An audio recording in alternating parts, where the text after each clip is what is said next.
Lead fever coming at ya. Subscribe to Papa's YouTube channel. We're out. But what I'm doing right now, I've had several requests from several different viewers and friends to make a video showing my tips and techniques that I use for bench rest shooting. And I want to say right off the bat, I'm not a competitive shooter. I don't shoot in any competitions. I don't have any near me to be involved in. I kind of wish I did, but I shoot by myself. And I mainly shoot for fun, and I try to shoot as accurate as I can. And my philosophy on this is you don't have to have the best equipment out there. You don't have to have the best rifle. You can take what you got and you can make it work. And a lot of these tips and tricks that I'm gonna give you can also be used for competitive shooters in factory class and unlimited.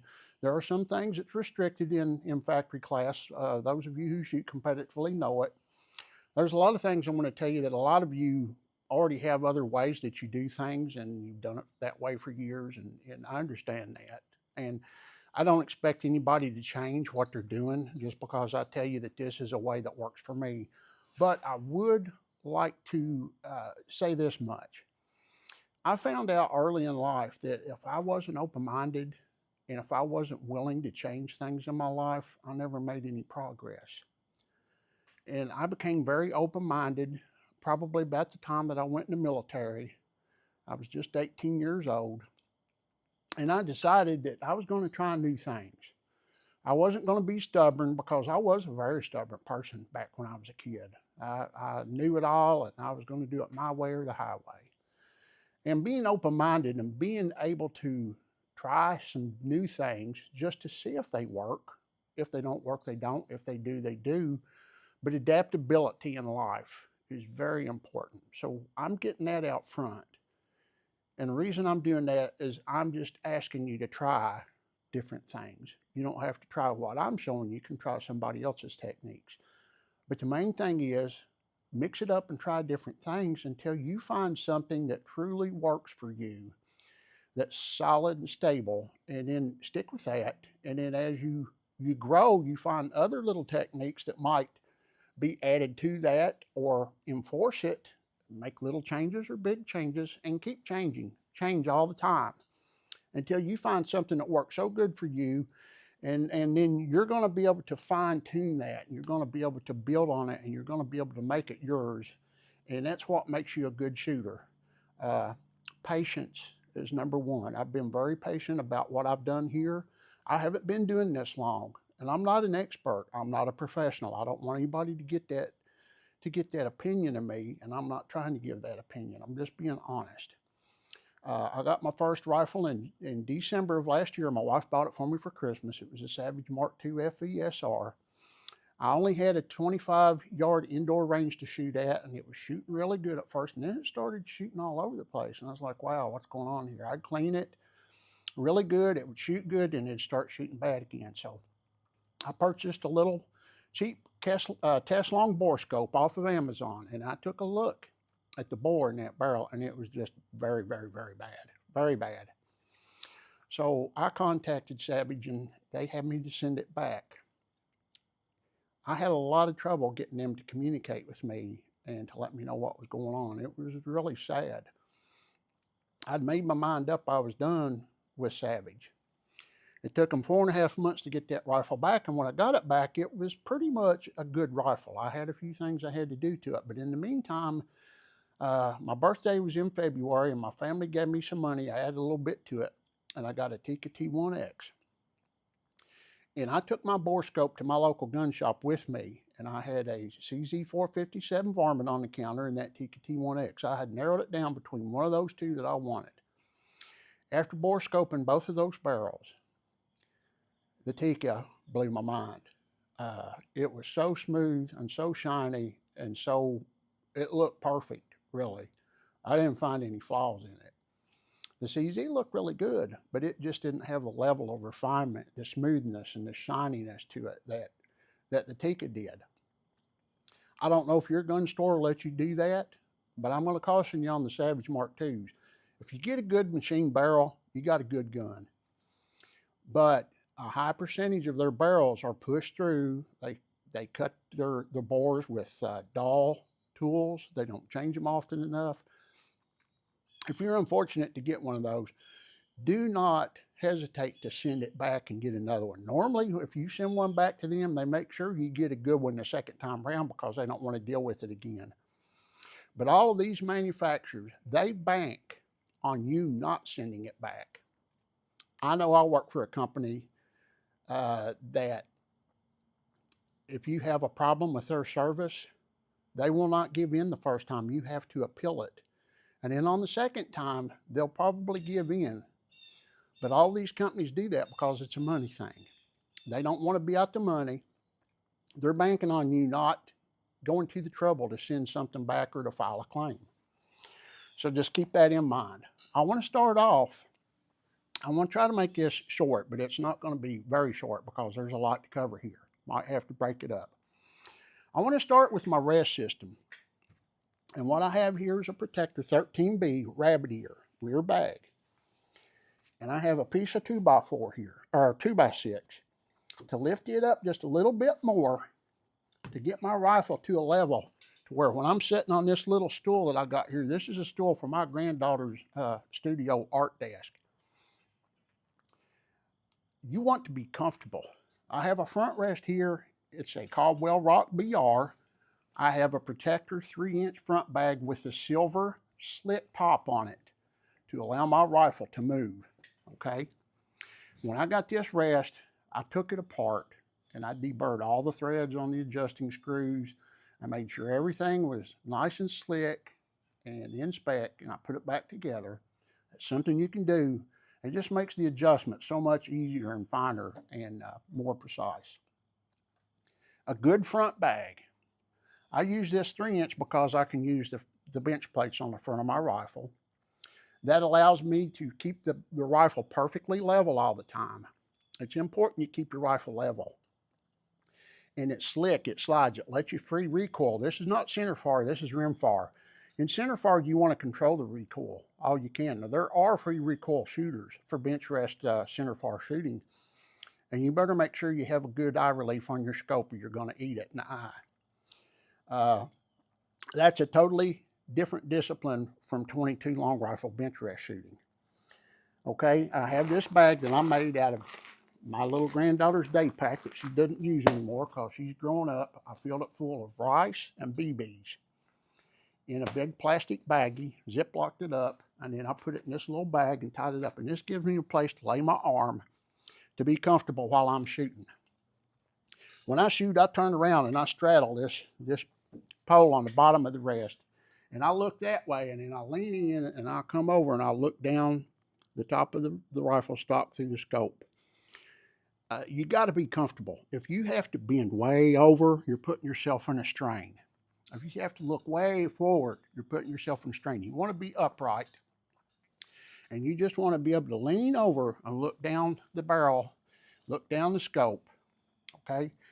I have people ask me about my towel. What's the towel for? Well, the towel helps keep this piece of 2x6 that I have from sliding around. And then I wrap this in a plastic bag, a shopping bag, to protect it. And it gives me a slick surface for my stock to slide on when I'm doing free recoil. Free recoil, I will explain more here in a few minutes. It's very important to accurate shooting. Bipods, if you use a bipod, I'm not going to try to talk you out of it, but I have used it both ways. Bipods were designed by the military for people who are moving around, engaging targets at different distances, NRL 22, and those disciplines, PRS, those disciplines use a bipod for a purpose because they can't pick this rest up and carry it with them. But bench rest shooting, the moniker bench rest comes from having a front and rear rest system or a one-piece rest system that's stable. You can't pick it up and move it with you. They are more stable. You're going to shoot more accurate with them. And there's several reasons why, and I'll explain some of them in a minute. But I'm going to go ahead and get this put back in the plastic bag. I'm going to get a rifle set up here. And I'm going to explain different aspects of how I go about shooting and try to give you some ideas of why what I do might be good, why you might consider it, or you might have a better idea that works better and share what you have. I learned everything that I know today from watching other people, especially on YouTube. And I look at what they're doing and I see what works for them. I'm like, yeah, I'm going to use that. I'm going to use that. And then I'll use it. And then I'll see other people do it a different way and I'll change it up and I'll do it different ways. And what works best for me is what I keep.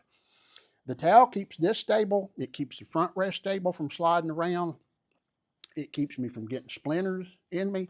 And it gives me a place to lay my ammo, to keep dirt off of it, and to keep it from rolling off the table. And it just makes a nice, comfortable setup. It's all about comfort when it comes to bench shooting. You have to be comfortable. And there's many aspects that go into that. Let me get a rifle set up on this, get a bag over my rear bag, and I want to tell you several things that's going to be beneficial. So this lead fever, I'll be right back. All right, I got a rifle set up in this rest system, and I want to show you a couple things about how I set my rifles up. I want to start back here in the buttstock. This rifle has a styrofoam insert in it and a little bracket back here, or a brace when you take the recoil pad off that keeps it from collapsing. I take all that out and I take a baggie, a Ziploc baggie, and I shove down in here and I filled it full of lead shot. Then I zipped the baggie up, folded it in, and made sure it was in there nice and tight, and I put some paper towels behind it to take up the space, put the brace back in and put the recoil pad back on and weighed the back of this buttstock down. I put the more vertical grip on it. I took the barreled action out, and underneath here has got the little cross hatches where they injection mold it. There wasn't room to put the sticky wheel weight, so what I did is I filled it full of BBs, and then I took some 2-part epoxy and I poured over the top of that and made sure that it wasn't high enough to touch my barrel once it dried, and I let that dry. That added weight to the front of the stock. The scope adds weight. I have a Area 419 20 MOA rail on this. The T1X has 11 millimeter dovetail. You can use those types, or you can put this Picatinny rail on it that comes from 419. I got Monstrum Razor Claw scope rings. I have this Athlon Argos BTR Gen 2 scope. It's a 10 to 40 by 56. This has a target reticle, and I want to talk about scopes for just a minute. If you're shooting strictly bench rest, first focal plane scope probably is not the way you want to go. That's something you want for hunting and PRS or NRL type shooting, where you're engaging targets at different distances all the time, and you need to be able to know your holdovers and all of that stuff. This has a real fine dot in the middle. It's unobstructed. The crosshairs have a little distance between it and the dot, and this allows you to get a really fine aiming point. Most of those other scopes, the first focal planes, they have a thick crosshair, and the subtensions generally come up really close to them, and they obstruct your view when you're looking down the scope at the target. So this type of scope for bench shooting is very key. This scope is in MOA. I know most people like mil, but the reason I chose MOA, it's got quarter MOA clicks. Okay, folks, I misspoke there. It's not 1/4 MOA clicks, it's 1/8 MOA clicks, which translates to 1/16 of an inch at 50 yards, 1/8 of an inch at 100 yards. For adjustment on the elevation and on the windage. So what that means at 50 yards, I can adjust this in 1/16 inch increments, which allows me to get pretty much dead on center of my intended target when I'm sighting this in, getting it ready for a particular ammo to shoot a challenge target or shoot groups or whatever it is that I'm shooting. You will notice the bench plate here on the bottom. I have a Mountain Tactical Arcalite rail that fits directly onto the already drilled and tapped holes that are in the bottom of this stock. It's made to fit this exactly. It has M-LOK slots on the bottom of it, and this XLR, it's a bag rider bench plate is what it is, and it's 3 inches, and it fits this front bag perfectly. It mounts on there by M-LOK, and on the front rest, the 3-inch bag, you want to adjust it to where it don't have any side-to-side slop in it. It's a little loose this morning because it's been in the car, it's rattled Okay, I don't have any side-to-side slot, but it allows it to slide back under free recoil. This rear bag with a plastic bag over it, it lets it come back perfectly straight. Another thing is you want your rear bag and your front rest to be perfectly perpendicular and parallel to each other. That way the rifle doesn't get snagged on anything that's coming back. It doesn't have any resistance. Like if I had this canted over like that, that's putting resistance on it. All you got to do is put it in there and move it back and forth a few times and it'll center up. And you want your target downrange to be perfectly in line with this, and you want your target to be level, and you want your rifle to be level. So what I do is I take a little bubble level, and when I mount my scope, what I do is I level the top of the scope rings because they're going to be level to the pick rail. Once I see that that's level, or I come off the pick rail and level it, then I come up here on the scope on the top of the turret, and it's level. It's perfectly level. You can't see it from your vantage point, but it's perfectly level. So what you do is you have adjustments on the front of this rest, this Caldwell Rock BR, and you can adjust this one way or the other until you get your rifle perfectly level. Once you get your rifle level, your target down range, you want to use this little bubble level, and I will show you here in a minute what I do with that. I make sure my target is level. That way, the vertical horizontal lines on my target are perfectly in line with my horizontal vertical lines in my crosshair on my scope. So I can actually use my scope on the target to help fine tune that fine point of aim. Another thing you will notice on the front of my rifle, I have these shaft collars, and I know they're not allowed in ARA factory class. I know that. But I want to explain why these work the way they do. This is a threaded barrel, and I could have put a tuner on it. But what a tuner does is a little different than what this does. What a tuner does is you adjust it in and out. And what you're doing is you're finding a harmonic node on this barrel. This barrel vibrates up and down as the round is coming down it, okay? With a tuner, you're finding the node where it cancels out that vibration or gets it just as small as it can get. And that's going to make your point of impact a lot tighter. What these do is they're weighing the end of the muzzle down and adding weight and rigidity to the end of the muzzle around the crown. They're canceling those vibrations and getting rid of them. They're not just finding a node, they're actually drooping the end of your barrel down a little bit and holding it still. It's like putting a clamp on it so that it can't vibrate. I put them on, I find where it works the best, I leave them there. Almost every ammo I shoot out of it now shoots better. Before I put them on there, only top-notch ammo, you know, Center X, Ely Match, some of the SKs, like the long-range match and those, they shot really good out of it. Cheaper ammos did not shoot as good. Once I put these on there, everything tightened up. It shoots pretty much all ammo good, some a whole lot better than others. This is something you should try. I've got a lot of people that's tried it, and they're very happy with it. They're cheap. You get them on Amazon for a Tikka T1X. They're 3/4 inch. They're split. They got a screw on each side. You just slide them on there. I let it hang over 1/4 inch at the end of the muzzle, and I clamp them down. And this first one here, I clamp it as tight as I can get it without stripping the screws out. And I'll tell you why. It's right around the crown. These barrels are made out of metal, but this metal is not really hard metal. And if you clamp this down tight enough, you're constricting the crown of this muzzle. And what that does for this, as the projectile goes down the rifling in this, it's stripping a little bit of lead from it. When it gets down here toward the end, it's looser fitting in the bore than it was when it first started. By constricting that crown, you're restricting the end of the bore and you're straightening that projectile up right before it leaves the barrel. And you want your crown to be cut really, really clear and clean. You don't want any nicks on it. You can always take it to a gunsmith. You can do it yourself. There's ways to do it yourself. But I always take mine to a gunsmith. I take everything apart, take him the barrel to action, put it in the lathe. He'll index it to as fine of a zero as he can, and then he'll recut the crown and just make it really smooth. Okay, now those things, help add to the accuracy of your rifle. Being able to learn to shoot it takes time, it takes trial, it takes a lot of patience.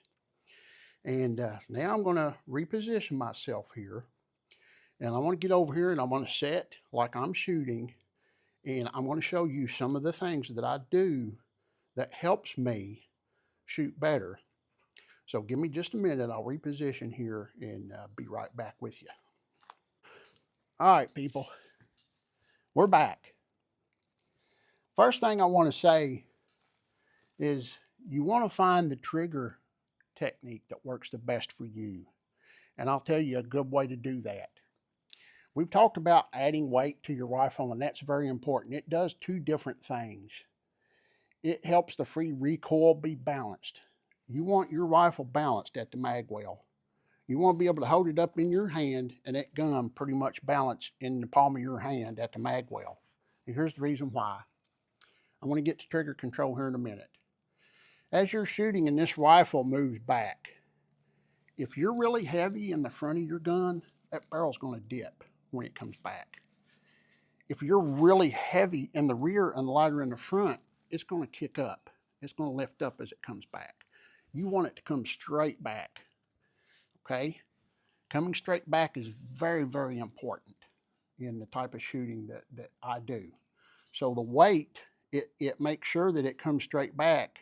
And another thing that it does is it helps you hold the rifle still. The heavier it is, the less likely you are to move it when you pull the trigger, okay? So now we're going to talk about trigger technique. I'm going to cock this. I have a jarred trigger in mine. It's a 7-ounce trigger. I tuned it down a little to 6 ounces. And it has a Diversified Innovative product add-on trigger shoe to make it wider. Okay, now what you want to do is you want to have a target downrange at 50 yards, 100 yards, whatever it is you're shooting. And you want to get a sight picture on that target. And I want to tell you something about eye relief. A lot of people think that you have to have a full window in your scope to do right. That's not true. When I shoot, I come back and I close that window up as small as I can get it so that all the stuff around the outside of the target is not taking the attention of my eyes away from that very center of the target that I'm shooting at. If you adjust this parallax correctly, it doesn't matter where you put your eye behind that scope. The cheek weld is not that important anymore. It's going to hit where you're aiming at. Where that dot is on the target, that's where the bullet's going to go. And by opening up this eye box, you have more that you're looking at that's getting your attention and taking your attention off of the actual point of that target that you're trying to hit. So pull your eye back, make that window a little bit smaller, and it's going to move around, but as long as that dot is setting on the part of the target that you're trying to engage, it's going to hit that. Okay, since we're talking about this, we're going to talk about the parallax. You got your target set out there at 50 yards, 100 yards, or whatever, and you start adjusting your parallax. Most people are under the impression that once you get a perfect focus with that parallax, that your parallax is good. No, it's not. What you want to do is you want to get behind the scope, and you want to put that reticle, that center dot of that reticle, or the center of the cross that you have on the target that you're wanting to shoot. Now you want to pull the rest of your body away from it so you're not moving the rifle whatsoever. And you move your eyes side to side, up and down. If that reticle moves around on that target, your parallax is not right. So what you do is you crank it back just a hair each way, one way or the other, until you get that dot or that crosshair to where it's not moving on the target when you move your eye around. Now, you don't want to touch the rifle or the bench. You don't want to move it because it'll give you a false reading. You move back and forth, up and down, until that stays perfectly clear and steady. So then what you do is you come back here to your eyepiece and you adjust it till you get the reticle and the image on the target as clear as you can get it. And then your parallax is set. It doesn't matter if you have the exact same cheek weld every time. If that dot is on the target, it's going to hit it. That's another thing about a cheek weld. This free recoil shooting, any pressure you put on the rifle with your face is going to affect how it recoils. If this stutters as it's coming back at all, it's going to throw the shot. You want it to come back on its own, then you push it back into position, and then you take the next shot, keeping everything as level and as stable as you can get it. So here's the next point, like I was talking about a while ago, the trigger control.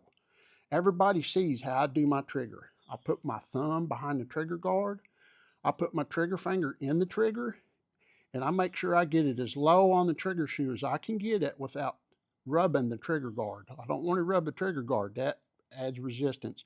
I don't want to feel that trigger guard. I just want to feel the bottom of the trigger shoe. And then I want to pull back. I keep my thumb low on there, and I'm actually trying to pull slightly down on the trigger, not straight back. The reason I'm wanting to pull straight down is the more straight down you're pulling on that trigger shoe, the less likely you are to cant that rifle one way or the other or move it. Then you get that and you pull it. Okay, there are other methods of managing your trigger. A lot of people wrap their thumb over the top of the stock. That's not the best way. It works under some conditions, other conditions it don't. The best thing to do is to lay it up here on the top or over to the side. And when you grab this grip on your stock, you don't want to hold it tight. You don't want to grip down on it tight. You want to hold it just real loose, just to steady things and control this trigger. The tighter you make these fingers, the harder it is to move this finger without moving your whole hand. See, if I hold that real tight, when I move that trigger finger, my whole hand moves. If I just barely hold it, when I move that trigger finger, my hand barely moves. Same thing with shooting a handgun.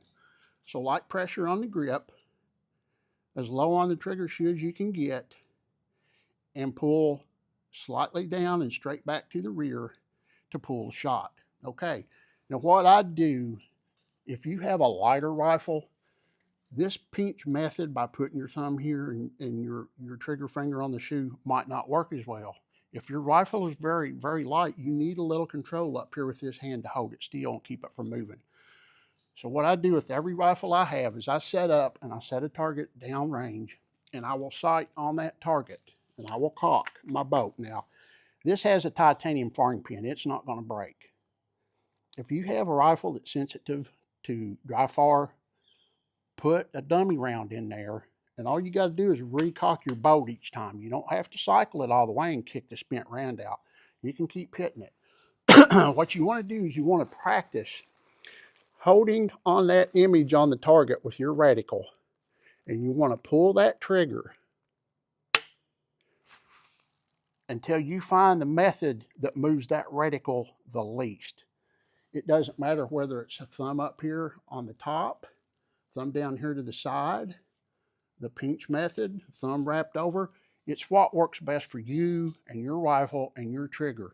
Now, I'm going to tell you something about triggers. I've had a lot of people talk about my triggers being light. I have pulled them accidentally sometimes before I meant to put my finger in there, because they're all about 6 ounces.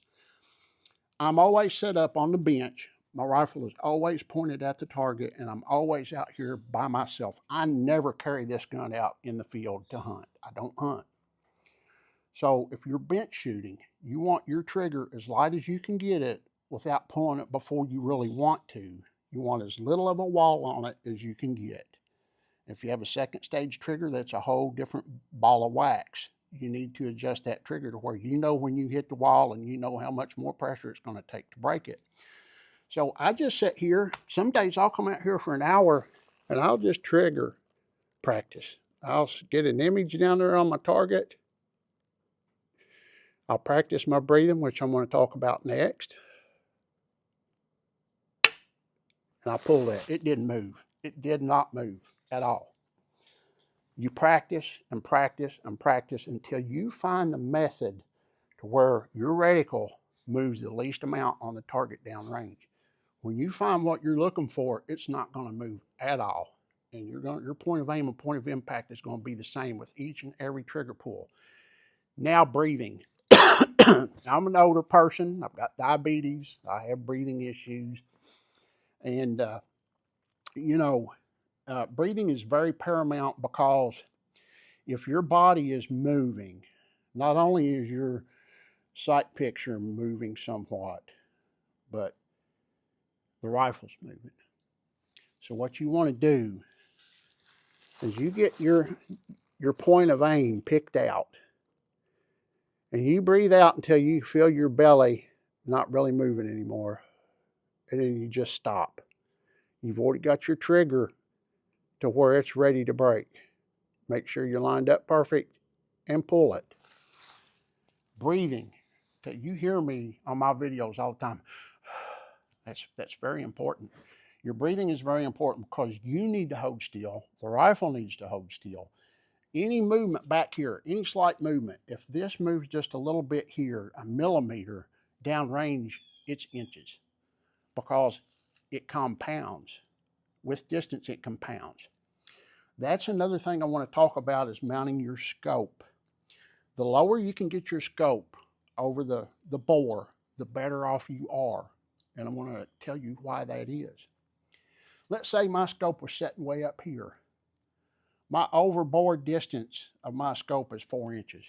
So when I go in here and adjust this scope, what I have to do is I have to adjust it down to where it intersects with the bullet at 50 yards.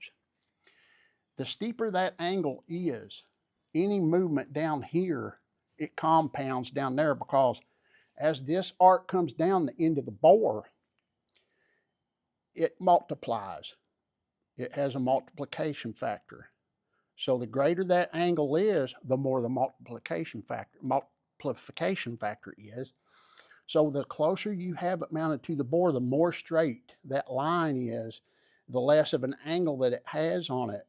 So the compounding add-on at the end when it gets to the target is less. Okay? And having your reticle on your scope level with the top of your action on your rifle is paramount. But if you have a nice level setup and you're not moving your rifle, that's going to help it a whole lot. Now here, cant. Why is cant so important? Let's talk about this. A .22 long rifle projectile has an arc to it as it's going down range, okay? And if your rifle is perfectly level and you have your scope set to where point of aim is point of impact, it's intersecting that arc as it goes down range. Now, if this barrel on this rifle is canted to one side, this barrel is not the exact center line of the rifle. Your scope is part of it. But here's what happens. As you rock that back and forth, okay, you're rocking that arc. So if you rock your rifle over to the right a little bit, as that goes down range and that arc intersects, it's going to shift over to the left, and it's going to shift over low and left. If you're perfect level, the intersection is always the same every time. If you bring this over to the left, if you move your rifle over to the left a little bit, that arc has a tendency to go low and right. So the compounding factor of the arc at distance multiplies the further the distance is. So if you're shooting at 100 yards, being able to have this perfectly level each and every time is very important. The arc that you're trying to achieve to get on target with a level rifle is only one factor. But then if you have a cant added into it, you have a twofold error. Not just one error that you have to correct for. You have to correct for 2 errors. I hope I'm explaining this clear enough to where you understand what I'm saying. It is geometrical, and the law of physics and geometry come into play. So if I tilted this rifle over like this, okay, I'm actually causing that arc to move over to the right. If I do it this way, I'm causing that arc to move over to the left. So being perfectly level every time is paramount. I want to talk about bipods just a little bit. People who shoot with bipods, that's fine. I'm not against bipods. A bipod is connected to the gun in a way to where it's a mechanical connection. And people know they have a preload on their bipod to be able to shoot good. As your gun recoils, the vibrations move down the rifle into the legs of that bipod, and it affects the harmonics in the barrel. On a rest like this, you don't have that. You're eliminating that. Now, I've actually had people accuse me of not having any skill because I don't shoot with a bipod. That's crazy. I shot with a bipod in the military. I have hundreds of thousands of rounds downrange through an M16A1. I worked on Pershing missiles. We carried live ammo. Every 3 months we went to the range, a 250-yard range, and we shot from 25 to 250 yards, and we each shot anywhere from 15 to 1,800 rounds in 8-hour period, so that we have fresh ammo opened up all the time. I know all about centerfire and the differences between centerfire and rimfire. There's a total difference to it.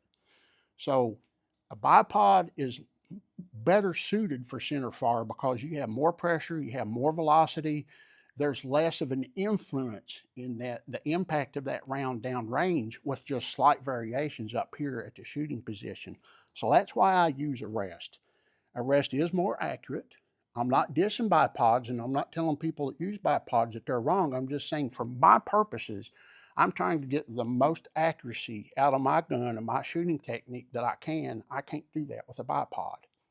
So that's just a consideration.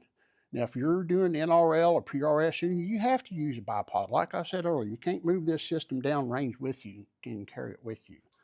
So that's mostly what I want to say about my shooting technique and the things that I use to set it up. I hope I'm not missing anything. And I want to show you real quick what I do with my targets and how I set them up downrange to be level with my rifle. Once I set my target downrange and I look through my scope, the crosshairs on my scope intersect with the lines on that target perfectly. And if they don't, I'll move it right here just a little bit until they do. It doesn't matter if I make my rifle just a little unlevel, as long as it has the same arc every time, it's gonna get me good groups downrange. So let me stop here and show you what I do for my targets when I set them up. And it's very beneficial if you can set your targets at the same height that the center line of your bore is downrange. I don't do that. It's a little lower than that. And that means that I have to, be a little higher in the back to get it to be on paper. But let me show you what I do with my targets, and we'll wrap this thing up and we'll set up and we'll do a test and make another video on that. Anybody has any questions, my email is on my page, on my description of my channel, johnnyfox64@yahoo.com. You can contact me anytime. I have a lot of people that call me on a regular basis. They text me, they email me. I help them work through problems that they have with their rifles. I help them with their shooting and rest techniques, things like that. I love doing it. I like to help people. And not for a minute do I think I know more than anybody else, because I don't. But what I'm trying to do is help those that are new, or help those that are struggling with getting the accuracy that they want to achieve. And if I can do that, then I've done something that I feel good about at the end of the day. And I appreciate you all for watching me. My subscriber count has just grown astronomically in the last 3 weeks. It just blows my mind. It's a very humbling experience to have all of you comment and let me know that you're enjoying what I'm doing. And I in no way ever want to mislead anybody. And I in no way ever want to promote a product that I know is not good just because I'm getting paid to do that. That's why I won't take money for this. There's a lot of them out there that'll do that, and it's not fair to everybody else. Money is not that important to me. It's actually a necessary evil in my eyes. So let me show you how I set my target up. It's very quick and very easy.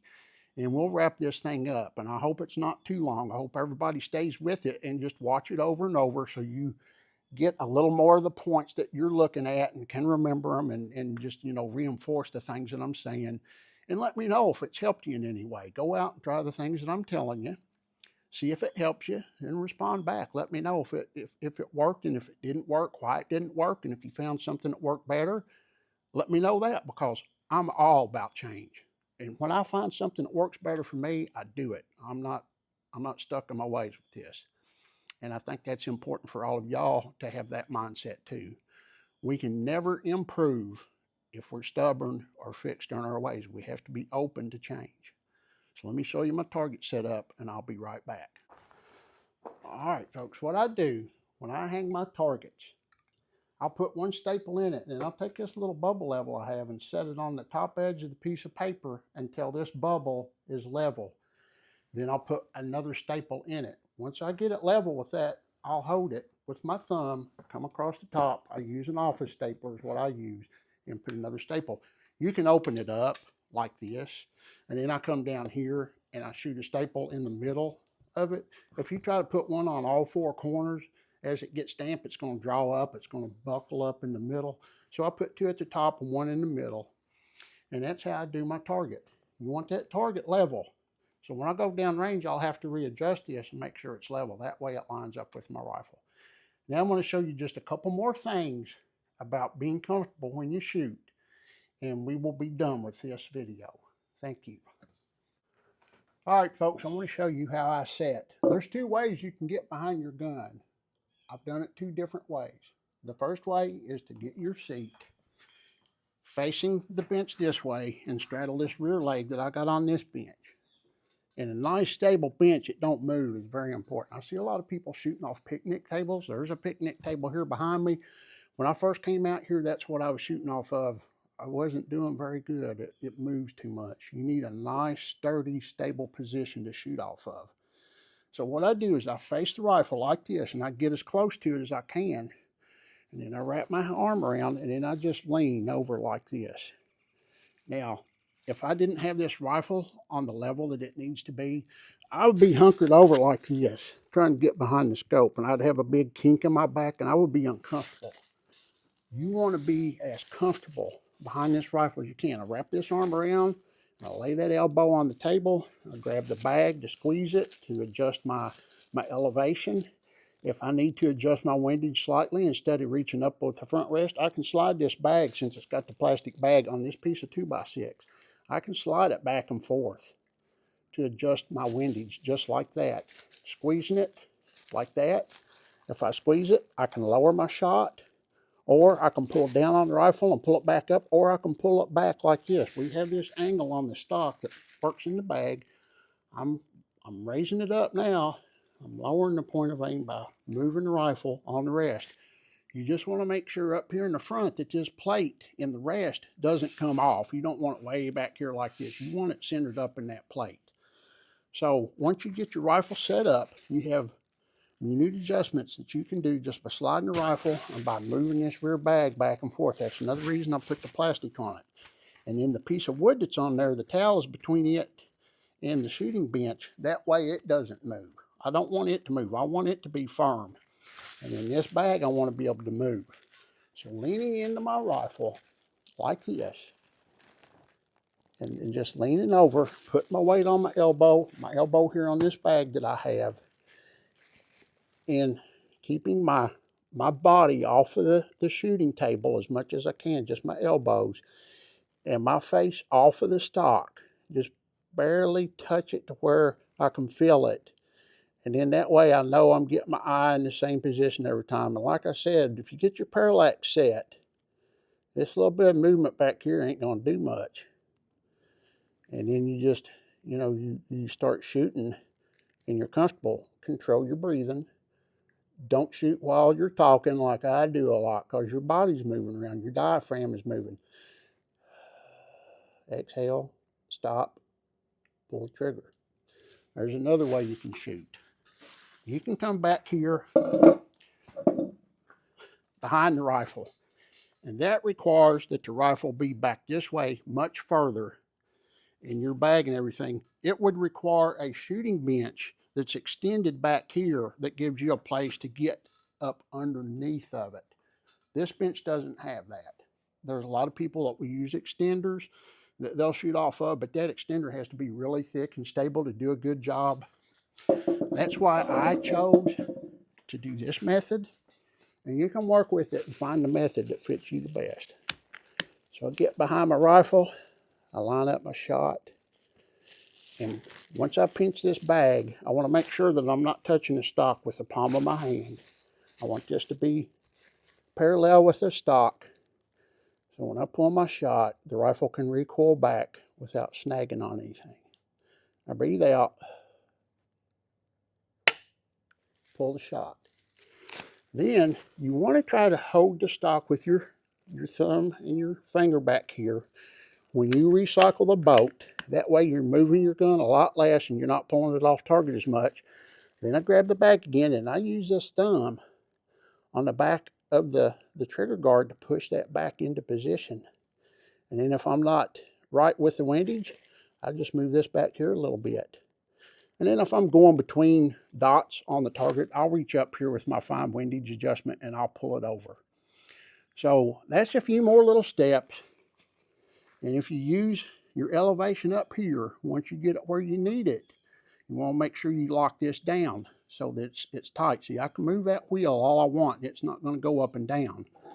But once you get your elevation right, lock it down so that it doesn't move. Use your fine windage over here to get your windage right.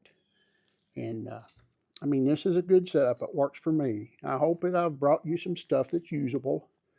Just reach out to me if there's anything else that you want to know. I'm sure that I've forgotten some things. I'm getting old, getting forgetful. I don't think of everything. Reach out to me. Let me know what's on your mind, and I will help you all that I can. This is John with Lead Fever. We're coming at you, and we're hoping that you're coming back. God bless everybody. Keep Jesus in your heart, on your mind all day, and you'll be peaceful, you'll be happy, and you'll be content. Lead Fever, we're out.